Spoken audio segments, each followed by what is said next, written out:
বিরিয়ানি খেতে দিল নাকি আলু ভর্তা দিয়ে ভাত খেতে দিল বুঝতেই পারছি না, নাকি ডাল দিয়ে ভাত খেতে দিল।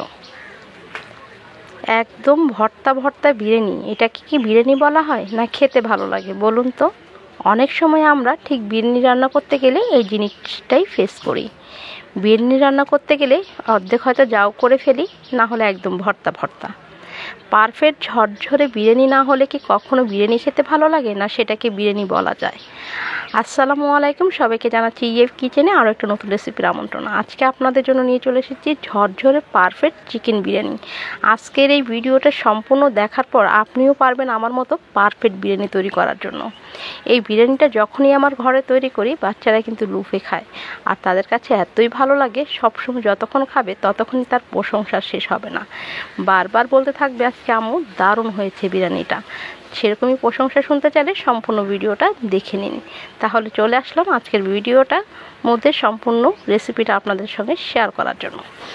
আমি প্রথমে একটি ফ্রাই প্যান কড়াই বসিয়ে দিয়ে দিচ্ছি এখানে হাফ কাপ সাদা তেল, আর তেলের মধ্যে দিয়ে দিচ্ছি গরম হওয়ার পর এখানে হাফ কাপ পেঁয়াজ কুচি। পেঁয়াজটাকে আমি একটু ব্রেস্তা করে ভেজে নিব। আর এই ঝরঝরে পারফেক্ট বিরিয়ানি তৈরি করার জন্য কিন্তু সম্পূর্ণ ভিডিওটাই আপনাদেরকে দেখতে হবে, তাহলে বুঝতে পারবেন কিভাবে পারফেক্ট বিরিয়ানি তৈরি করেছি, আর সেটা আপনারা সঠিকভাবে তৈরি করতে পারবেন। আমার পেস্টটা যখন বেরেস্তা কালার হয়ে গেছে তখন এখানে দিয়ে দিচ্ছি 2 টেবিল চামচের মতো আদা রসুনের পেস্ট। আমি আদা রসুনটা সবসময় একসঙ্গে পেস্ট করি, তার জন্য এখানে আলাদা করে দেওয়ার কোনো কিছু নেই, কিন্তু আপনারা আলাদা করলে 1 টেবিল চামচ আদা এবং 1 টেবিল চামচ রসুনটা এখানে ইউজ করতে পারেন। আমি মিক্স করে দেওয়ার পর এখানে কিছু মশলা অ্যাড করছি। প্রথমেই দিয়ে দিচ্ছি এখানে 1.5 টেবিল চামচের মতো টমেটো সস। আর এই টমেটো সসটা দিলে কিন্তু বিরিয়ানিটা খেতে বেশি ভালো লাগে, তাই চেষ্টা করবেন সম্পূর্ণ জিনিসগুলোই কিন্তু ইউজ করার জন্য।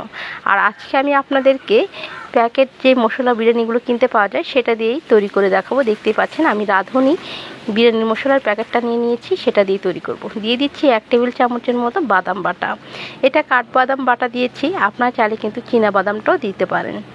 আমি ভালোভাবে দেওয়ার পর যে মশলার প্যাকেটটা, বিরিয়ানি মশলার প্যাকেটটা, সেখান থেকে আমি হাফ মশলা এখানে দিয়ে দিচ্ছি। দিয়ে এবার ভালোভাবে মিক্স করে নিচ্ছি, আর দিয়ে দিচ্ছি স্বাদ মতো লবণ।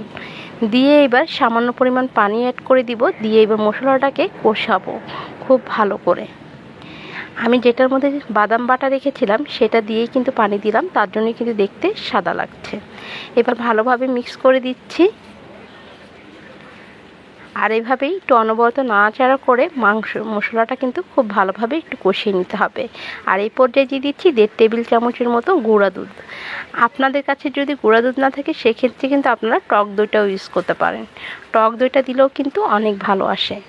আর না থাকলে অবশ্যই এরকম গুঁড়া দুধ আমার মতো ইউজ করে দিবেন, তাতেও কিন্তু বিরিয়ানিটা খেতে অনেক ভালো লাগবে। ভালোভাবে মশলাটা কষানো হওয়ার পর এখানে চিকেনটা আমি অ্যাড করে দিয়েছিলাম। আর এই দেওয়ার অংশটুকুই কিভাবে যেন স্কিপ হয়ে গেছে। ছোট্ট ঘরে বাবু থাকলে যেরকম হয় আমারও ঠিক সেই অবস্থা। রান্না করার সময় কোলে ওঠার জন্য বায়না করছিল, আর এই সময় কিন্তু এই জিনিসগুলো মিস হয়ে গেছে। আর দিয়ে দিচ্ছি 1 টেবিল চামচের মরিচের গুঁড়া।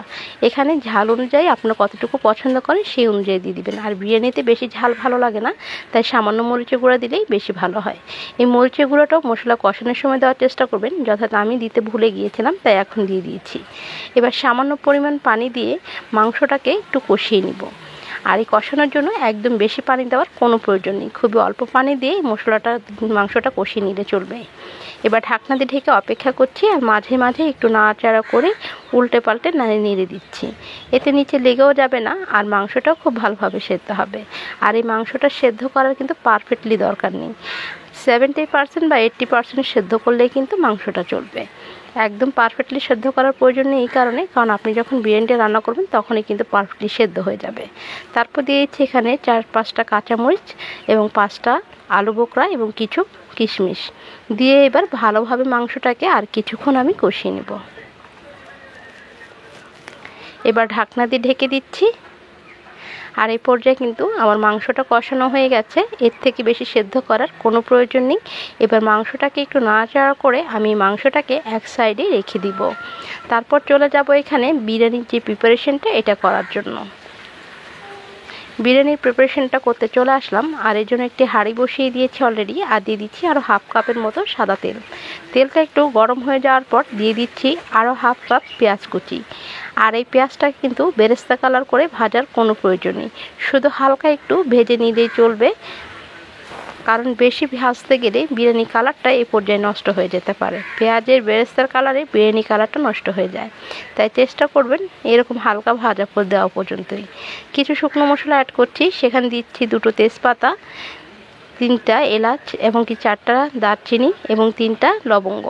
এই আস্ত মশলাগুলো দিলে কিন্তু খুব ভালো আসে, তাই চেষ্টা করবেন এই আস্ত মশলাগুলো চালের সঙ্গেই রান্না করার জন্য। দিয়ে দিচ্ছি 1/2 টেবিল চামচের মতো আদা আর রসুনের পেস্ট, দিয়ে এবার সব কিছু একত্রে মিক্স করে কিছুক্ষণ ভেজে নিব। এখানে কিন্তু কোনো রকম পানি অ্যাড করার কোনো প্রয়োজন নেই, তেলের মধ্যে কিছুক্ষণ ভেজে নিলেই কিন্তু একদম পারফেক্টলি হয়ে যাবে। এই পর্যায়ে যখন ভাজা হয়ে যাবে তখন আমি এখানে অ্যাড করে দিব চাল।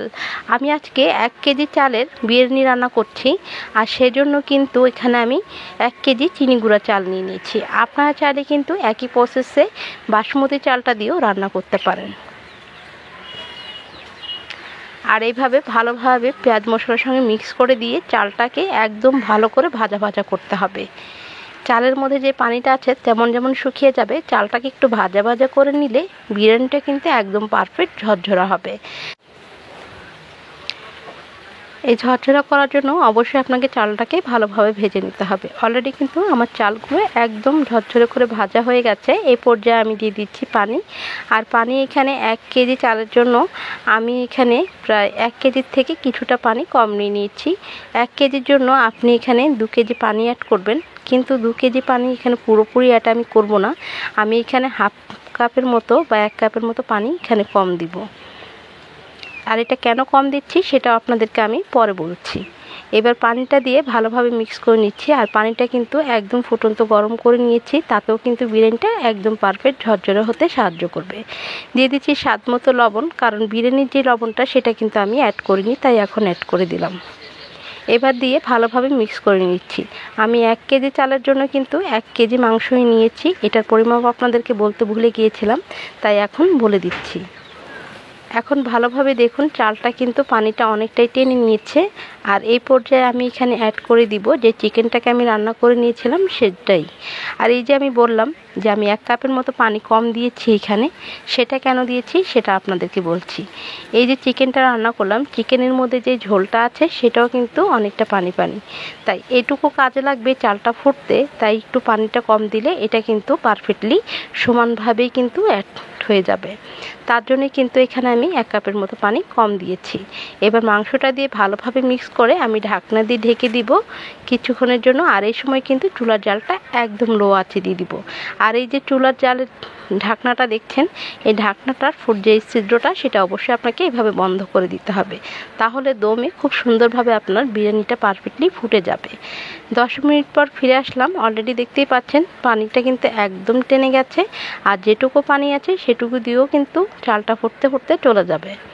আর এই দেখছেন এখনই কিন্তু অনেকটাই প্রায় ঝরঝরা হয়ে এসেছে, আর এটা কিন্তু আর একটু ফুটবে। আর যেটুকু পানি আছে তা দিয়ে কিন্তু খুব সুন্দরভাবে আমার এই বিরিয়ানিটা ফুটে যাবে। এখন এই পর্যায়ে আমি এখানে অ্যাড করে দিচ্ছি 1 চা চামচের মতো কেওড়া জল। এটা দিলে খুব সুন্দর একটা বিরিয়ানির সুঘ্রাণ আসবে, তার জন্য কিন্তু অ্যাড করে দিলাম। এবার চালটাকে সমান সমান করে চেপে চেপে দিয়ে ঢাকনা দিয়ে ঢেকে আরও অপেক্ষা করছি 10 মিনিটের মতো। ফিরে আসলাম আরও 10 মিনিট পর। আর এখন আমি আপনাদেরকে দেখাচ্ছি, দেখুন বিরিয়ানিটা কতটা ঝরঝরে হয়েছে আর কত সুন্দরভাবে এটা ফুটে গেছে।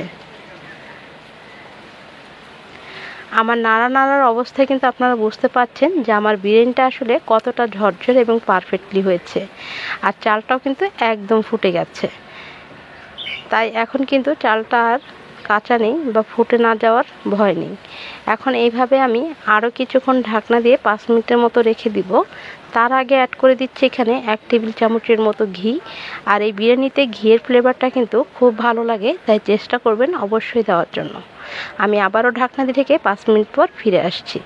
5 মিনিট পর চুলা থেকে নামিয়ে আপনাদেরকে দেখিয়ে দিচ্ছি যে আমার বিরিয়ানিটা কতটা পারফেক্ট এবং ঝরঝরে হয়েছে। আমি চামচে বাড়া অবস্থায় কিন্তু আপনারা বুঝতে পারছেন যে এটা কতটা সুন্দর পারফেক্ট ঝরঝরে একটা বিরিয়ানি হয়েছে। আর এরকম পারফেক্ট ঝরঝরে বিরিয়ানি তৈরি করতে সম্পূর্ণ ভিডিওটা ওটাই কিন্তু আপনাদেরকে ফলো করতে হবে। আমার মনে হয় আজকে থেকে আর কেউ পারফেক্ট বিরিয়ানি তৈরি করার জন্য কোনো রকম ঝামেলাই হবে না। রেসিপিটা আপনাদের কাছে কেমন লাগলো তা অবশ্যই জানাবেন। আর অবশ্যই এখন না পারলে কুরবানি ঈদের দিন সকালবেলা এই রেসিপিটা অবশ্যই করবেন। প্রত্যেকে খেয়ে আপনার প্রশংসা করতে অবশ্যই বাধ্য হবে, কারণ ঝরঝরে পারফেক্ট বিরিয়ানি হলে সবাই খেতে পছন্দ করে। আজকের রেসিপিটা আপনাদের জন্য নিশ্চয়ই অনেক উপকৃত হবেন। দেখা হবে হয়তো বা আরও কোনো নতুন নতুন রেসিপি নিয়ে। এই পর্যন্ত ভালো থাকবেন। আর চ্যানেলে যারা নতুন এসেছেন তারা অবশ্যই চ্যানেলটাকে সাবস্ক্রাইব করে রাখবেন, কারণ আরও নতুন নতুন ভিডিও আপনাদের জন্য অপেক্ষা করছে। আর এর জন্য কিন্তু পাশে থাকা বেল আইকনটা বাজিয়ে দিয়ে নোটিফিকেশনটা অন করবেন। দেখা হবে আরও কোনো নতুন রেসিপি নিয়ে। এই পর্যন্ত ভালো থাকবেন, সুস্থ থাকবেন আর আমাদের জন্য দোয়া করবেন। আল্লাহ হাফেজ। আসসালামু আলাইকুম।